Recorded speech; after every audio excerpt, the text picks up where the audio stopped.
கிறிஸ்து இயேசுவுக்குள் அன்பாய் அழைக்கப்பட்ட அன்புக்குரிய சகோதர சகோதரிகளே, நம்முடைய பிதாவாகிய தேவனுடைய மகா பெரிய கிருபையினாலே தொடர்ச்சியாக இந்த அப்போஸ்தலனாகிய பவுலுடைய நிருபங்களை குறித்து நாம் தியானிக்க தேவன் ஒரு நல்ல கிருபை செய்திருக்கிறார். முதலாவது நம்முடைய பிதாவாகிய தேவனுக்கு நம்முடைய அன்பு ரட்சகர் மூலம் நம் துதிகளையும் ஸ்தோத்திரங்களையும் எடுத்துக்கொள்வோம். கடந்த வாரத்தில் கடைசியாக நம்ம முடித்தோம். நீங்கள் ஒன்றுக்கும் கவலைப்படாமல் ஸ்தோத்திரத்தோடைய கூடிய விண்ணப்பங்களினாலும் ஜெபங்களினாலும் தேவனுக்கு தெரியப்படுத்துங்கள், அப்பொழுது தேவன் எல்லா புத்திக்கும் மேலான தேவ சமாதானத்தை உங்களுக்கு தருவார். படிச்சோம் இல்லையா? ஸோ அதனுடைய தொடர்ச்சி அப்படிப்பட்ட ஒரு மனநிலைக்குள்ளே வரணும்னா நம் எவைகளெல்லாம் சிந்திக்க வேணும் அப்படிங்கிற ஒரு காரியத்துக்குள்ளே வரும்பொழுது, அன்புக்குரிய சகோதர சகோதரர்களே, கடந்த வாரத்திலே அந்த வசனங்களை படித்தோம். பட் இப்போது அதனுடைய ஆழத்தை நம்ம கொஞ்சம் நேரம் பார்க்கலாம். பிலிப்பியர் 4ஆம் அதிகாரம் 8ஆம் வசனத்தில் கடைசியாக சகோதரரே அப்படின்னு சொல்லி ஆரம்பிப்பார். இதில் இன்னொரு விஷயம், பிலிப்பியர் நிருபத்தை பொறுத்த வரைக்கும் 2-3 வசனங்கள் நமக்கு ரொம்ப பரிச்சயமானதாக இருக்கும் இல்லையா? அதில் முக்கியமானது கடந்த வாரத்தில் பார்த்தோம், எல்லா புத்திக்கும் மேலான தேவ சமாதானம் அப்படின்னு பார்த்தோம். அதே சமயத்தில் இப்போ நம்ம பார்க்க போகிற வசனங்கள் கூட ரொம்ப ரொம்ப முக்கியம். தேவனுடைய பிள்ளைகள் ரொம்ப அதிகமாக தியானிக்க வேண்டிய ஒரு வசனம்.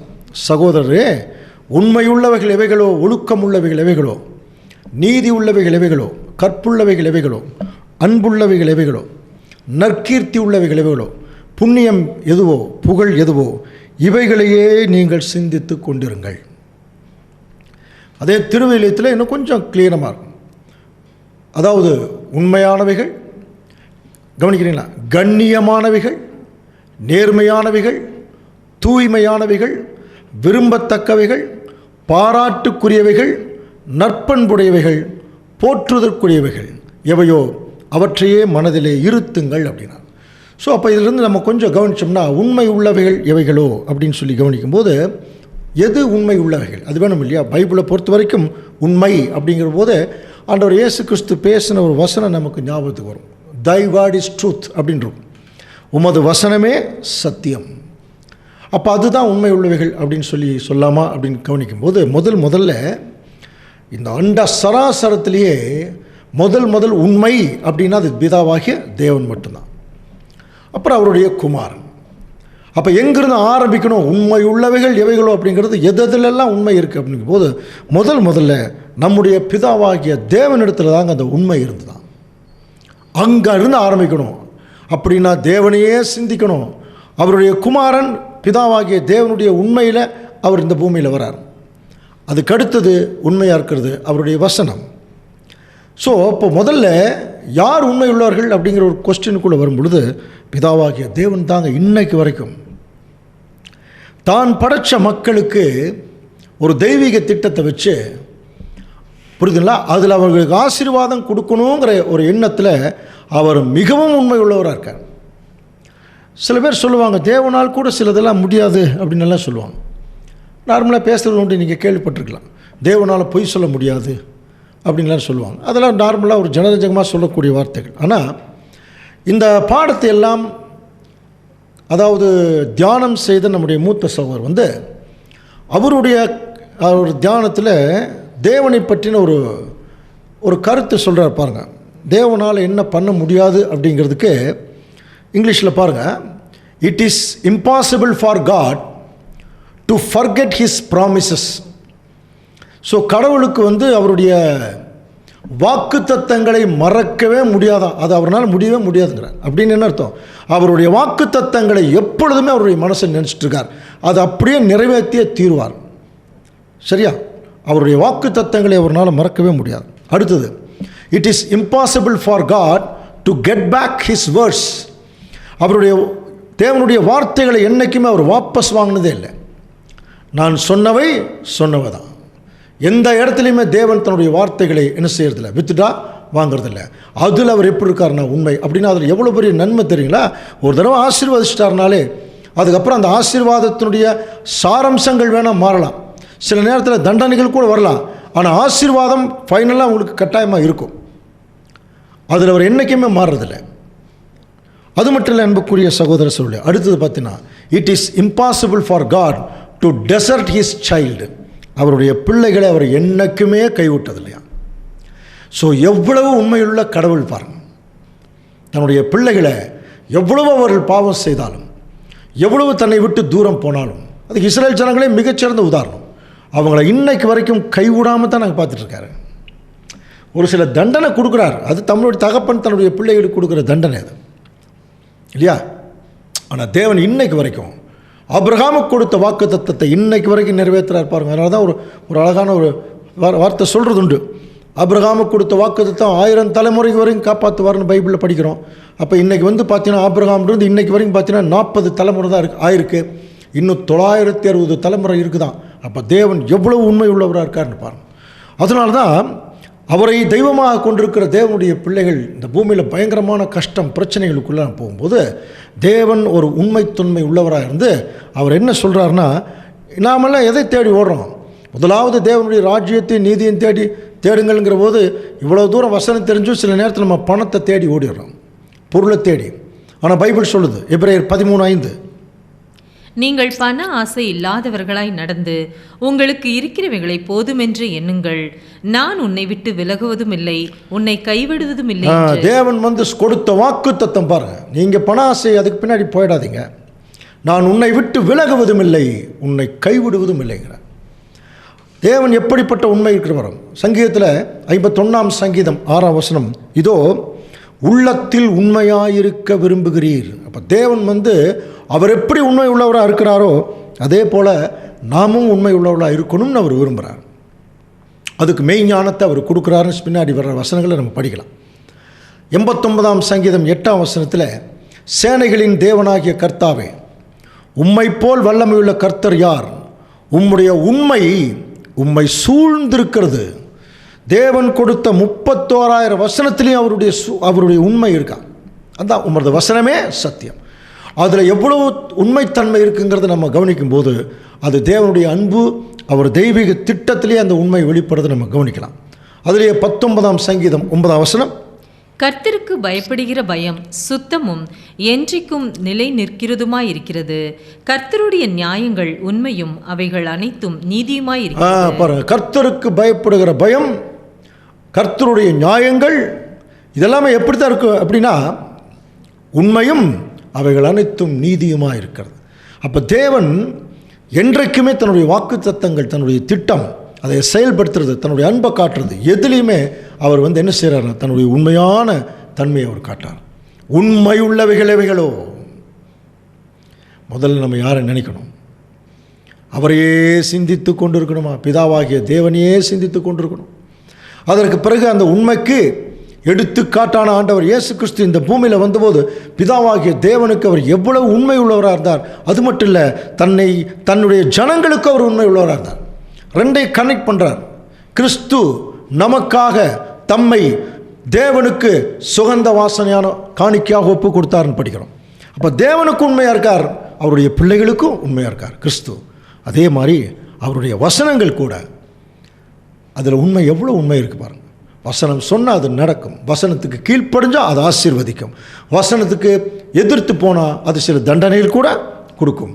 அதில் பக்காவான உண்மையாக அங்கே வேத வசனம் நமக்கு இருக்கிறதையும் நம்ம கவனிக்கலாம். தேவனுடைய பிள்ளைகள் அதை தொடர்ந்து சிந்தித்து கொண்டிருக்கும் போது சங்கீதம் 89:33 பாருங்கள். ஆனாலும் என் கிருபையை அவனை விட்டு விலக்காமலும் என் உண்மையில் பிசகாமலும் இருப்பேன். தேவன் சொன்ன வாக்கு தத்தங்கள், அவர் சொன்ன எல்லா காரியத்திலும் அவர் உண்மையாக இருக்கார். அப்போது உண்மையுள்ளவைகள் எவைகளோ இவைகளையே சிந்தித்து கொண்டிருங்கிறது முதல்ல எங்கிருந்து ஆரம்பிக்கணும்னா, பிதாவாகிய தேவன் உண்மை உள்ளவர், அவருடைய குமாரன் உண்மை உள்ளவர், அவருடைய வசனம் உண்மை உள்ளது. நாம் உண்மை உள்ளவர்களாக இருந்தால் இவர்களையே சிந்தித்து கொண்டிருப்போம். உலக பிரகாரமான ஒரு உதாரணம், ஒரு வயசு பொண்ணு ஒரு பையன் 2 பேரும் சேர்ந்து அவங்க ஒருத்தருக்கு ஒருத்தர் பிரியப்படுறாங்கன்னு வச்சுங்களேன். அந்த பையன் என்ன பண்ணுவான்? காலையில் இவன் பல்லு விளக்க மாட்டான், அந்த பொண்ணு பல்லு விளக்குச்சான்னு யோசனை பண்ணுவான். இவன் முகம் கழுவ மாட்டான், இவன் குளிக்க மாட்டான். அந்த பொண்ணு என்ன செஞ்சுது? அப்போது இதெல்லாம் இன்றைக்கி இருக்கக்கூடிய காலப்பகுதியில் அது பார்த்தீங்கன்னா அது ஒரு வயசுக்கேற்ப ஒரு ஈர்ப்புன்னு தான் சொல்லணும் இல்லையா? ஆனால் அந்த உண்மையான அன்புங்கிறது ஒரு தந்தை மகன் மேலே வைக்கலாம், ஒரு தாய் தன்னுடைய பிள்ளைகள் மேலே வைக்கலாம் இல்லையா?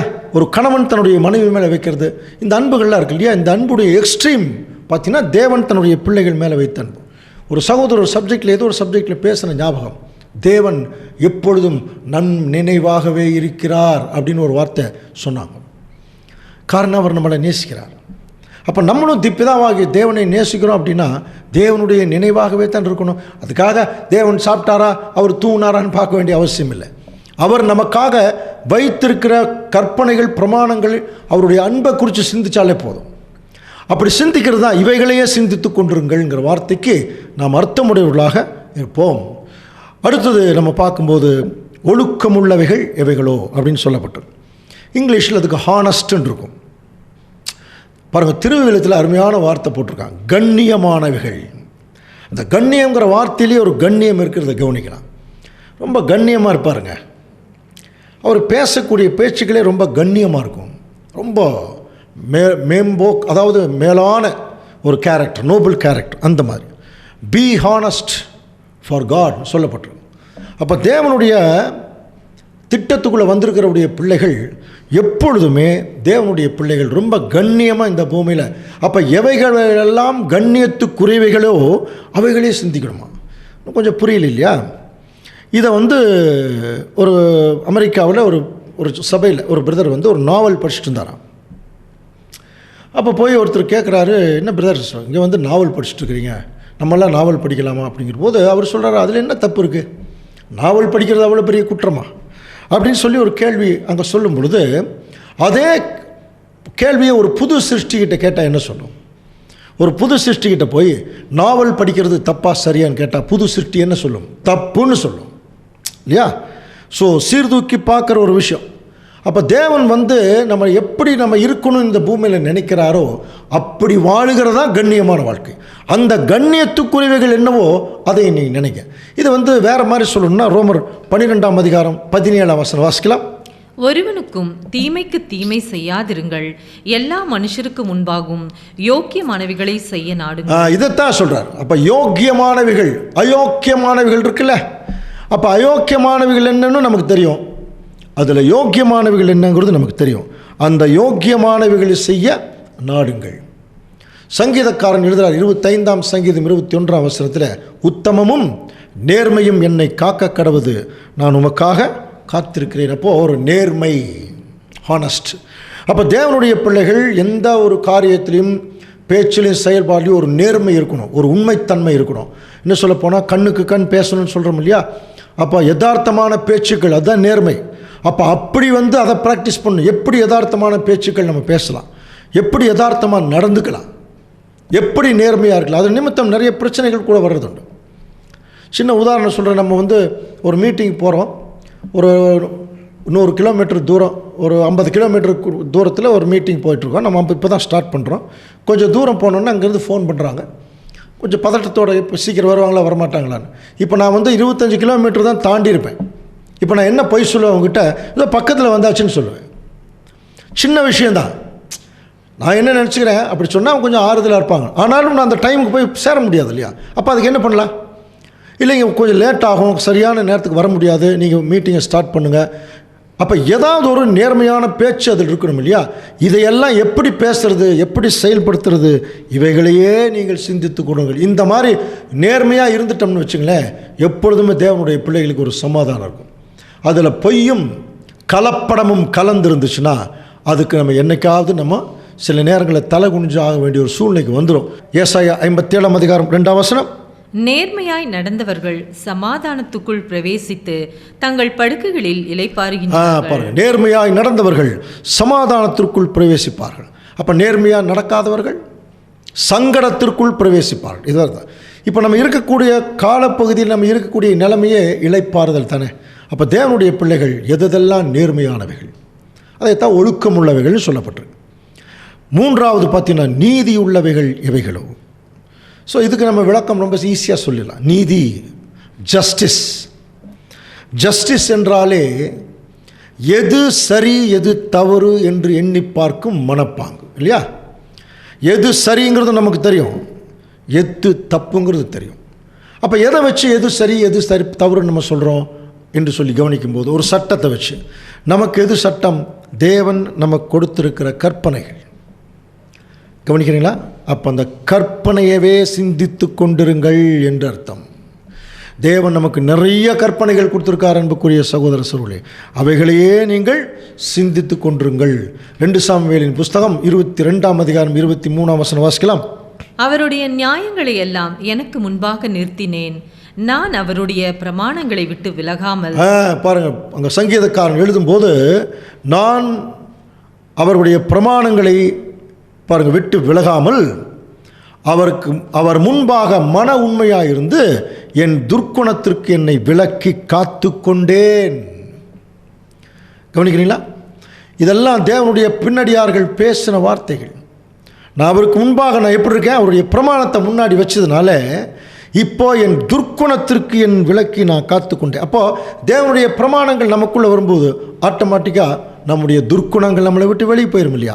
ஸோ இவைகளையே சிந்தித்து கொண்டிருங்கள். அப்போ தேவனுடைய பிள்ளைகள் அவருடைய கற்பனையவே சிந்தித்து கொண்டிருக்கணும், அவருடைய பிரமாணங்களையே. அப்படின்னு என்ன அர்த்தம்? அடிக்கடி பைபிள் படிக்கணும்னு அர்த்தம், நிறைய தியானம் பண்ணணும், நிறைய சப்ஜெக்ட் கேட்கணும்னு அர்த்தம். 119ஆம் சங்கீதம் 48ஆம் வசனம், நான் பிரியப்படுகிற உமது கற்பனைகளுக்கு கையெடுப்பேன், உமது பிரமாணங்களை தியானிப்பேன். நான் பிரியப்படுகிற உமது கற்பனைகளுக்கு கையெடுப்பேன், உமது பிரமாணங்களை தியானிப்பேன். அப்போ தேவனுடைய பிள்ளைகள் புரிதல, நீதி உள்ளவைகள் எவைகளோ அப்படின்னா தேவனுடைய கற்பனைகள் எவைகளோ அந்த கற்பனைகளை குறித்தே சிந்தித்து கொண்டிருங்கள். 4வது கற்புள்ளவைகள். கற்புள்ளவைகள் சொன்னோன்னே நமக்கு ஒரு வசனம் ஞாபகம் வரும் இல்லையா? 2 கொரிந்தியர் 11ஆம் அதிகாரம் 2ஆம் வசனத்தில், நான் உங்களை கற்புள்ள கன்னிகையாக கிறிஸ்து என்னும் ஒரே புருஷனுக்கு ஒப்பு கொடுக்க நியமித்தபடியால் உங்களுக்காக தேவ வைராக்கியமான வைராக்கியம் கொண்டிருக்கிறேன். வசனம் நமக்கு தெரியும், வசனத்துடைய பொருள் தெரியும். பட் இந்த சப்ஜெக்டில் கற்புள்ளவைகள் அப்படிங்கிறதுக்கு ஒரு உண்மையான அர்த்தம் சுத்தம், பியூரிட்டி. கவனிக்கிறீங்களா? பியூரிட்டி. அப்போ தேவனுடைய பிள்ளைகள் எதை குறித்து அதிகமாக சிந்திக்கணும்னா, எது சுத்தம், எப்படி பேசினா அது சுத்தம், எப்படி நடந்தால் அது சுத்தம், எது தேவனுடைய சுத்தம், எல்லாம் இதை குறித்தே தான் சிந்திக்கணும்.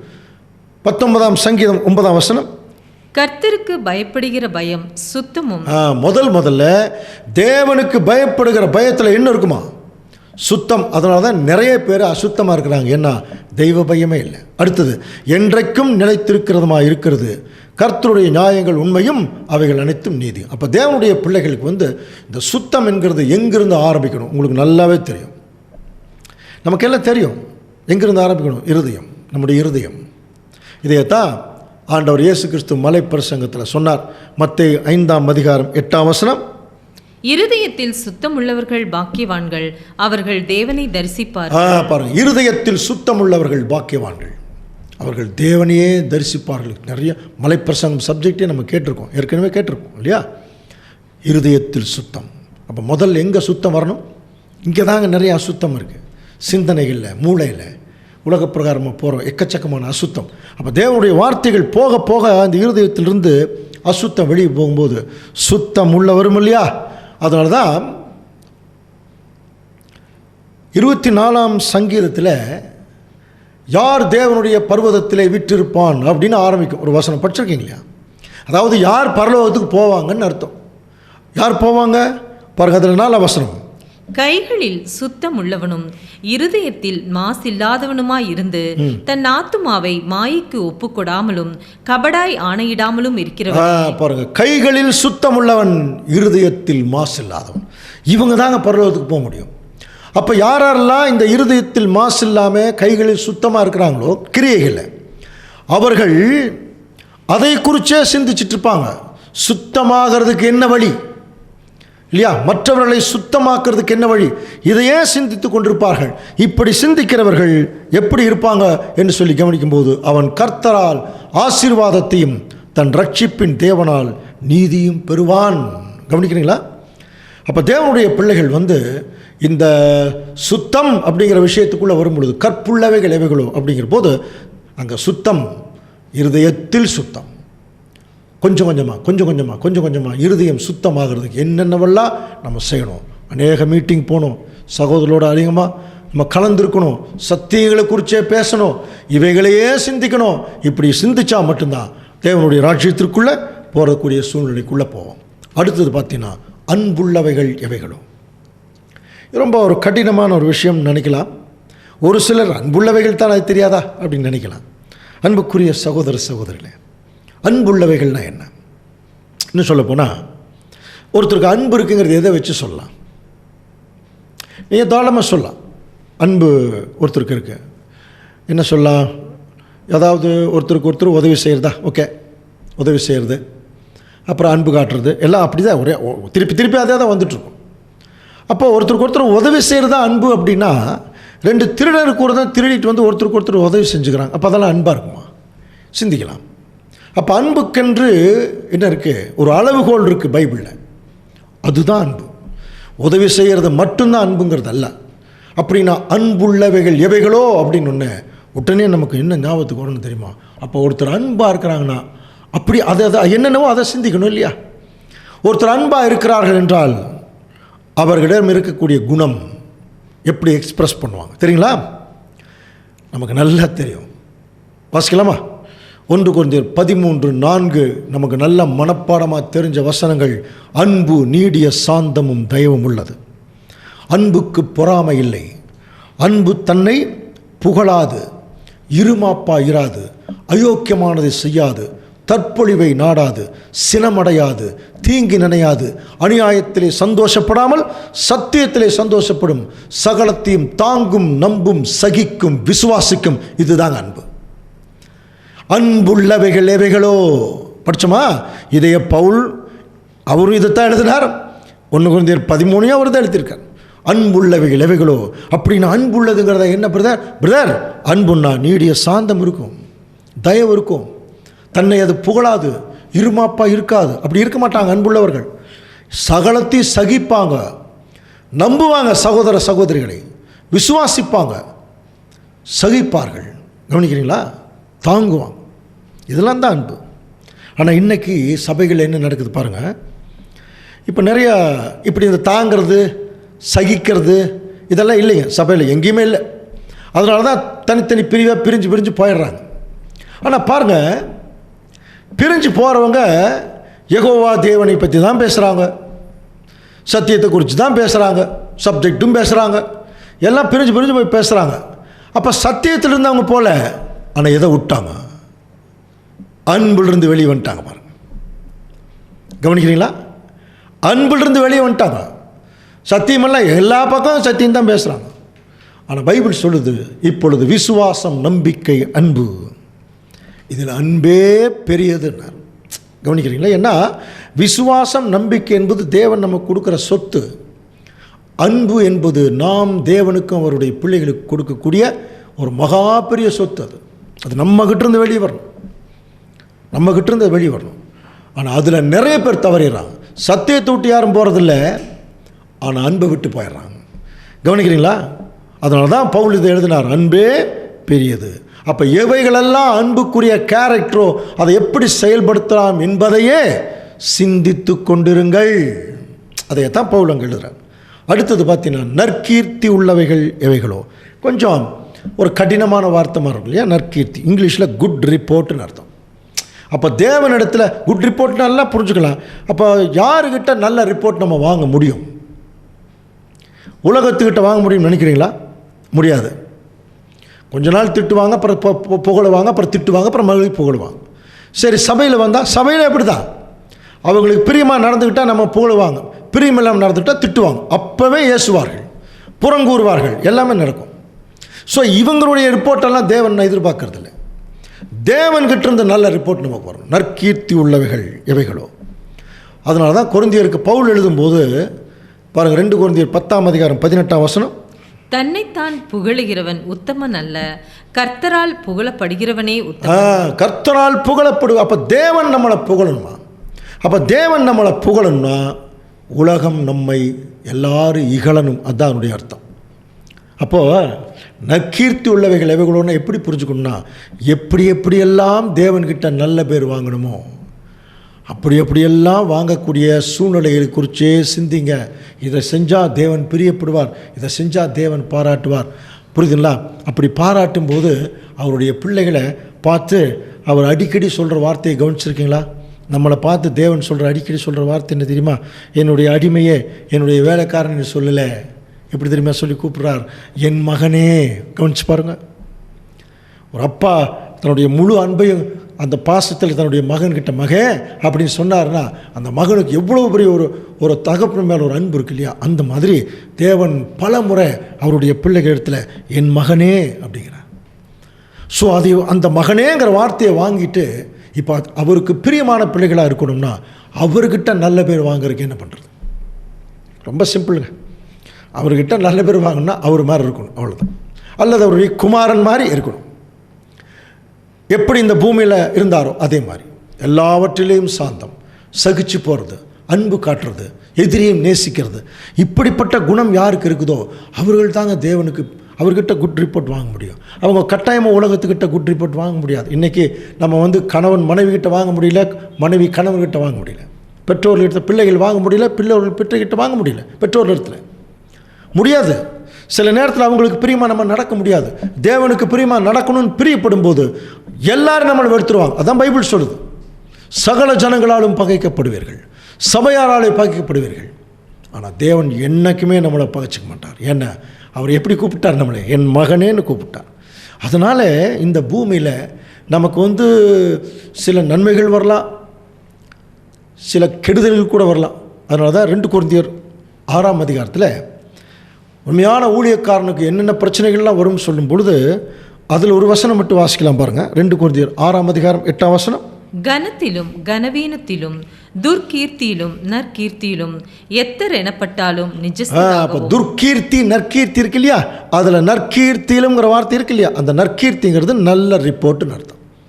இதை திருவெழுத்தில் நம்ம படித்தோம்னா போற்றுவோர் போற்றலும் தூற்றுவார் தூற்றலும் எங்களுக்கு ஒரு பொருட்டல்ல, புகழுவோர் புகழலும் இகழுவோர் இகழலும் எங்களுக்கு பாதிப்பில்லை, ஏமாற்றுவோர் என அவர்களுக்கு தோன்றினாலும் நாங்கள் உண்மையான பணியாளர்கள். அப்போ எங்ககிட்ட போற்றுனா நிறைய பேர் நம்மளை தூத்ததுக்கு ரெடியாக இருப்பாங்க, போற்றுவதற்கு கூட ரெடியாக இருப்பாங்க, போற்றவங்க அடுத்த நாளே தூத்திடுவாங்க.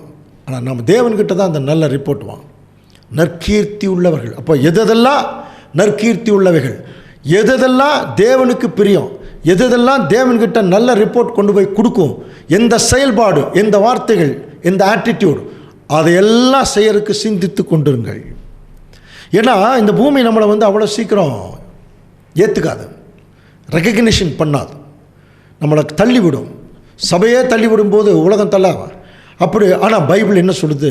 அழிந்து போகிற பொன் அக்கடினாலே சோதிக்கப்படும், அதை பார்க்கிலும் விலையேற பெற்ற உங்கள் விசுவாசம் சோதிக்கப்பட்டு இயேசு கிறிஸ்து வெளிப்படும் போது உங்களுக்கு புகழ்ச்சி. பாருங்க, அப்போ தான் என்ன வரும்னா புகழ்ச்சி, கனம், மகிமை. அவர் வெளிப்படும் போது தான் தேவனுடைய பிள்ளைகளுக்கு புகழ்ச்சி வரும். அப்படின்னா இதுக்கு ஜஸ்ட் ஆப்போசிட் தான் இந்த பூமியில் நடக்கும். புகழ்ச்சிக்கு பதிலாக இகழ்ச்சி, கனத்திற்கு பதிலாக கனவீனம், மகிமைக்கு பதிலாக அசுத்தம், அசிங்கம், அந்த மாதிரி ஆகிடும். ஸோ அது பரவாயில்ல. ஆனால் தேவனுக்கு முன்பாக நம்ம நல்லா ரிப்போர்ட் கொடுக்கணும்லாம் இருக்கணும்.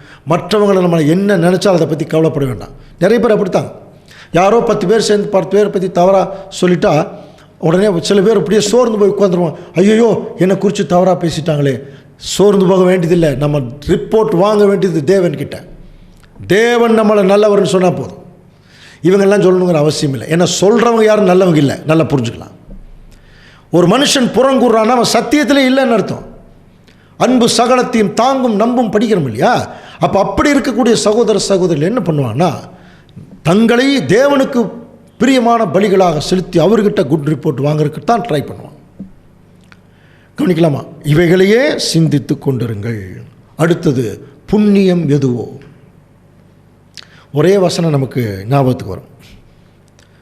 தேவன் நம்ம வாழ்க்கையில் செஞ்ச மகா பெரிய புண்ணியம் என்ன தெரியுங்களா? நிறைய புண்ணியம். அதில் ஒரு புண்ணியம் பாருங்க, 1 பேதுரு 2ஆம் அதிகாரம் 9ஆம் வசனம். நீங்களோ உங்களை அந்தகாரத்தினின்று தம்முடைய ஆச்சரியமான ஒளிநிடத்திற்கு வரவழைத்தவருடைய புண்ணியங்களை அறிவிக்கும் படிக்கு தெரிந்து கொள்ளப்பட்ட சந்ததியாயும் ராஜரீகமான ஆசாரிய கூட்டமாயும் பரிசுத்த ஜாதியுமாயும் அவருக்கு சொந்த ஜனமாயும் இருக்கிறீர்கள். பாருங்க, புண்ணியம் எதுவோன்னு படிச்சோம் இல்லையா? என்ன புண்ணியம்? இப்போ நம்ம வந்திருக்கிற சத்தியம் இருக்கு பாருங்க. அந்தகாரத்தில் இருந்தோம் ஆச்சரியமான ஒளிக்கு தேவன் கொண்டு வந்திருக்கார். அவர் செய்த புண்ணியமா. இன்னும் கொஞ்சம் இன்டீரியராக போனோம்னா, இந்த பூமியில் நம்மளை மனுஷனாக பிறக்க வச்சதே ஒரு பெரிய புண்ணியம். அந்த மாதிரி நிறைய, ஒரு வேளை பிறக்க வைக்காமல் இருந்திருந்தால் என்ன ஆயிருக்கும் யோசனை பண்ணிப்பாரு. நான் என்கிற மனுஷனே இல்லைன்னு எப்படி இருக்கும்? ஆனால் இன்றைக்கி கொண்டு வந்திருக்கார். அப்புறம் உடல் அங்கங்கள் கரெக்டாக வச்சுருக்கார் பாருங்க. நிறைய பேருக்கு அது இல்லை. நமக்கு ஒரு வீடு கொடுத்துருக்கார், நிறைய பேருக்கு வீடு இல்லை. நமக்கு ஒரு வேலை கொடுத்துருக்கார், நிறைய பேருக்கு வேலை இல்லை. நம்ம 3 வேளை சாப்பிட்றோம், நிறைய பேர் 3 வேளை சாப்பிட்றதில்லை. எல்லாவற்றுக்கும் மேலாக பரலோகத்தினுடைய அழைப்பை எவ்வளோ பெரிய புண்ணியம். இதை உண்மையாக உணரக்கூடிய தேவனுடைய பிள்ளைகள் நாடோறும் தேவனை அவருடைய புகழை சொல்கிறதுக்கு போயிட்டே இருப்பாங்க. தேவனுக்கு நன்றி சொல்லிகிட்டே இருப்பாங்க. அந்த புண்ணியத்தை நினச்சிட்டே இருப்பாங்க. புரியுதுங்களா? அப்போ தேவன் நமக்கு செய்த புண்ணியத்தில் அதிகமான புண்ணியம் அவருக்கு கொடுத்த வசனங்கள் தான். அவருடைய திட்டம், அவருடைய மகிமை எல்லாத்தையும் கொடுத்துருக்காங்க. அப்போ இவைகளையே சிந்தித்து கொண்டிருங்கள். அடுத்தது இந்த புண்ணியத்தை வாங்கிட்டோம், அடுத்தது புகழ் எதுவோ. தேவன் தான் நமக்கு புண்ணியம் கொடுத்துட்டார். அப்போ நம்ம யாரை புகழணும்? அந்த தேவனையும் அவருடைய குமாரனையும் புகழணும். அப்போஸ்தலர் காலத்தில் என்ன செய்தாங்க பாருங்கள். லூக்கா 24:53 நாடோறும் தேவாலயத்திலே தேவனை புகழ்ந்து துதித்து கொண்டிருந்தார். அன்னைக்கே எப்படிப்பட்ட சூழ்நிலையில் இருந்தாங்க பாருங்க. எல்லாருமே தேவாலயத்தில் தேவனை புகழ்ந்து பாடிக்கொண்டிருந்தார்கள். சேபா நாட்டு ராஜஸ்திரி சாலமோனுடைய ஞானத்தை பார்க்க வந்துட்டு, உங்களுக்கு இப்படிப்பட்ட ஞானத்தை கொடுத்த தேவன் எவ்வளவு பெரியவர்னு தேவனை புகழ்ந்து பாராட்டினார்கள். கவனிக்கிறீங்களா? ஆண்டவர் இயேசு கிறிஸ்து இந்த பூமியில் வந்தபோது சில அற்புதங்கள்லாம் செய்கிறார். எத்தனை அற்புதங்கள் நம்ம படிச்சிருக்கோம். ஒவ்வொரு அற்புதத்திலையும் தன்னுடைய பிதாவாகிய தேவனை அவர் புகழ்ந்தார். ஏன்னா அது அவருடைய பரிசுத்த ஆவி, தேவன் கொடுத்த ஆவி. அந்த 9 பேர் எங்கே ஒரு சப்ஜெக்ட் கேட்டோம் இல்லையா, அதில் குணமான ஒரு குஷ்ரோகி வந்து ஆண்டவர் பாதத்தில் விழுந்து தேவனை புகழ்ந்தான் இருக்கும். அப்படின்னு என்ன அர்த்தம்? ஆண்டவர் என்ன தான் சொல்லியிருப்பார்? இதெல்லாம் தேவன் தான்ப்பா உனக்கு செய்கிறார். அப்போது ஆண்டவர் இயேசு கிறிஸ்துவே தேவனை புகழ்ந்து பாடக்கூடிய நிலைமையில், அவரை வந்து மேன்மைப்படுத்தக்கூடிய நிலைமையில் இருக்கும்போது, அவரை சரீரமாக கொண்ட சபையும் நம்முடைய வார்த்தையினாலாவது செய்கையினாலாவது, இதைத்தான் நம்ம கொலோசியர் 3:17 வாசிக்கலாம். வார்த்தையினாலாவது கிரியினாலாவது நீங்கள் எதை செய்தாலும் அதை எல்லாம் கர்த்தராகிய இயேசுவின் நாமத்தினாலே செய்து அவர் முன்னிலையாக பிதாவாகிய தேவனை ஸ்தோத்திரியுங்கள். இதைத்தான் கடைசியாக முடிக்கிறார். வார்த்தையினாலாவது கிரியினாலாவது. நம்ம 2 தானே செய்ய முடியும். ஒன்று வார்த்தை, இன்னொன்று கிரியை. 2ல் எதை செய்தாலும் அதை இயேசு கிறிஸ்துவின் நாமத்தினாலே பிதாவாகிய தேவனை நீங்கள் ஸ்தோத்திரியுங்கள். இந்த வார்த்தைகளை தான் பவுல் வந்து கன்சால்டேட் பண்ணி சொல்கிறார். உண்மை உள்ளவைகள் எவைகளோ, ஒழுக்கம் உள்ளவைகள் எவைகளோ, நீதி உள்ளவைகள் எவைகளோ, கற்புள்ளவைகள் எவைகளோ, அன்புள்ளவைகள் எவைகளோ, நற்கீர்த்தி உள்ளவைகள் எவைகளோ, புண்ணியம் எதுவோ, புகழ் எதுவோ, இவைகளையே சிந்தித்து கொண்டிருங்கள். அப்படின்னு என்ன அர்த்தம்? மற்ற எதையும் சிந்திக்காதீங்கன்னு அர்த்தம். மற்ற எதை சிந்திச்சாலும் அது நம்மை இந்த உலகத்திற்கும் அழிவுக்கும் தான் வழி நடத்தும். இவைகளையே சிந்தித்து கொண்டிருந்தால் இதை நம்ம தேவனிடத்தில் கொண்டு சேர்க்கும் இந்த சிந்தனைகளே. இது எப்படி முடிக்கிறார் பாருங்கள். பிலிப்பியர் 4:9 நீங்கள் என்னிடத்தில் கற்றும் அடைந்தும் கேட்டும் கண்டும் இருக்கிறவைகளோ, இவ்வளோ நேரம் பேசினார் பாருங்க. இருக்கிறவைகள் எவைகளோ அவைகளையே செய்யுங்கள், அப்பொழுது சமாதானத்தின் தேவன் உங்களோடு இருப்பார். ஸோ அன்புக்குரிய சகோதர சகோதரர்களே, இந்த ஒரு வசனத்துடைய விளக்கத்துக்கு ஒரு வாரம் நமக்கு தேவைப்படும். அதனால தான் இந்த ஒரு வசனத்தை மட்டும் இப்போ பார்த்தோம்.